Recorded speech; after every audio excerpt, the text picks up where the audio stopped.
Je voudrais aussi remercier tous ceux qui ont apporté leur témoignage, leurs idées, leur fougue, leur envie de continuer de faire des choses dans cette ville et dans ce département.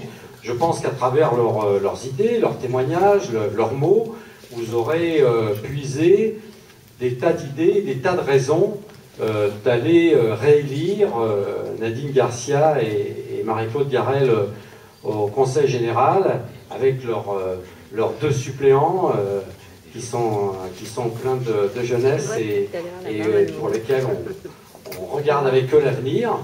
Mais je crois qu'au moment où nous sommes maintenant à 20 jours du premier tour, et je pense qu'il ne serait pas honnête entre nous si on ne se disait pas qu'il y a un vrai risque, qu'il y a un vrai danger.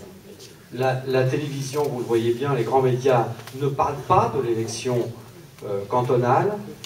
La droite fait profil bas partout, dans tous les cantons. Elle fait profil bas nationalement parce qu'elle a peur que la sanction soit considérable. Et il y a, de ce point de vue, un vrai danger de l'abstention, mais notamment de l'abstention des populations qui vivent dans les quartiers les plus populaires des villes, des banlieues, des grandes métropoles, et donc de la population de Nanterre. Il y a même un risque, abstention liée à la lassitude, à l'écœurement, à tant de difficultés, à tant de sentiments d'impuissance devant les difficultés auxquelles sont confrontés des gens de plus en plus nombreux. On a parlé des jeunes, hein, mais aussi des gens retraités ou des gens qui ont plus de 50 ans. Il faut savoir que, y compris dans une ville comme Nanterre, les gens pour lesquels le chômage a le plus progressé sont les gens de plus de 50 ans. Donc, une aggravation des difficultés. Et le deuxième chose qui accompagne en plus ce risque, c'est qu'éventuellement le Front National fasse un score qui, évidemment, vienne percuter tout ce que nous entreprenons les uns et les autres pour ce vivre ensemble dont a parlé tout à l'heure avec brio mon ami Larège. Et je crois que d'ici ces 20 jours, l'intervention de chacun est nécessaire pour mobiliser, pour aider à voter, pour convaincre de voter ceux que nous connaissons, nos proches, nos amis, ceux qui habitent près de chez nous, ceux qui travaillent avec nous. Bien sûr que les candidats vont être très dynamiques, l'ensemble, les quatre, tous ceux qui sont autour, Jacqueline, moi-même, Gérard, vous-même, tous on va être actifs, mais c'est pas simplement, dans une situation comme ça, ce n'est pas simplement l'activité de quelques-uns qui peut convaincre des gens de voter, c'est ce que chacun fait autour de lui et dit autour de lui. Et je pense que ça vaut la peine que d'ici au 20 mars, vous réfléchissiez aux gens que vous pouvez contacter, avec lesquels vous pouvez parler. Et moi, je pense que pour résumer ce qui a été dit ce soir, c'est clair qu'il y a besoin que la droite prenne un coup de massue, qu'on tente d'arrêter la droite dans ce qu'elle est en train de casser dans ce pays. Et un an, parce que l'élection présidentielle dont on nous parle est dans 2012, un an c'est long. En un an, regardez le nombre de choses qui ont été cassées et qui sont difficiles pour la vie des gens. Donc il faut tenter d'arrêter, de la freiner, de l'empêcher de prendre de nouvelles mesures. Et je le dis d'autant plus que les Nantériens souffrent beaucoup de cette politique et ont payé un lourd tribut à la politique de la droite. Le chômage à Nanterre, en 2 ans, a augmenté de 30%. De 30%. Donc on voit bien, le nombre de gens qui vivent sous le seuil de pauvreté à Nanterre a augmenté ces derniers mois et ces dernières années. Et donc, je crois que, non seulement d'ailleurs les habitants de Nanterre, mais la ville elle-même souffre de cette politique de droite.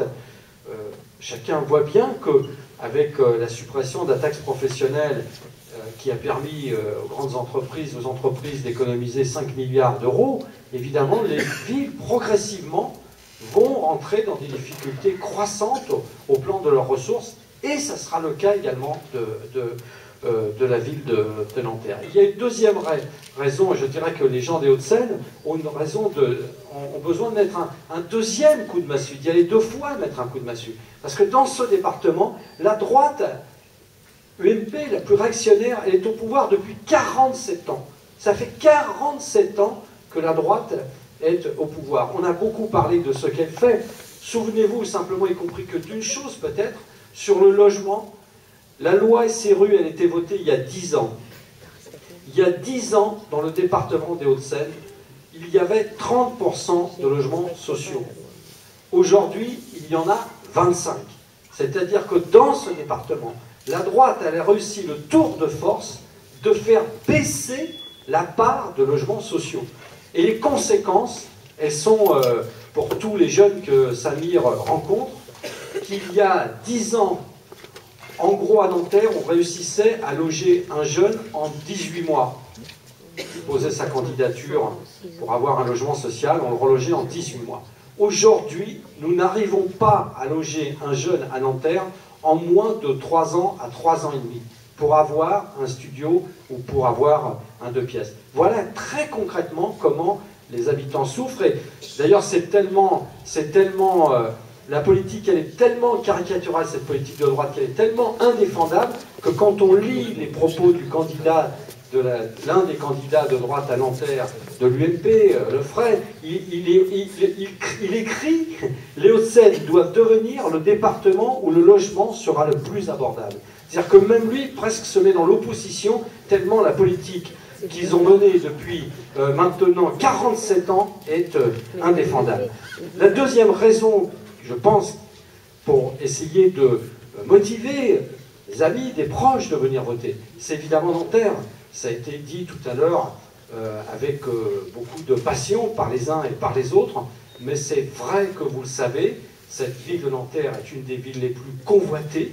C'est une ville vers laquelle beaucoup rêvent de pouvoir mettre la main dessus. Ils l'ont tenté avec les décrets d'extension de la défense. Nous avons réussi à empêcher la prise en compte de ces 2 décrets, mais il ne faut pas se voiler la face. Les difficultés sont encore devant nous.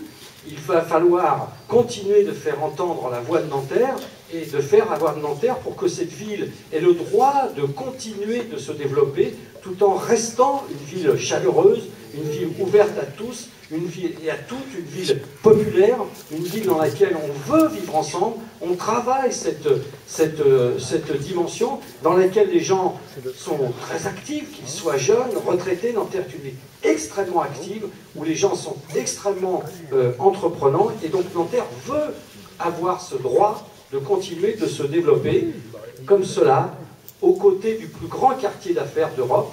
D'ailleurs, on peut dire, avec Gérard, on est allé dans quelques métropoles du monde, Nanterre est la seule ville, nous sommes le seul quartier d'affaires au monde où il y a des classes populaires qui habitent aux portes d'un quartier d'affaires.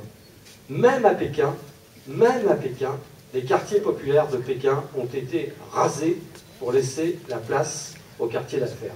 Et donc, je pense que ça nécessite évidemment en permanence que Nanterre soit rassemblée, qu'elle soit unie, qu'elle soit combative et que sa voix soit entendue, car beaucoup regarderont le résultat des élections cantonales de Nanterre le 20 mars au soir.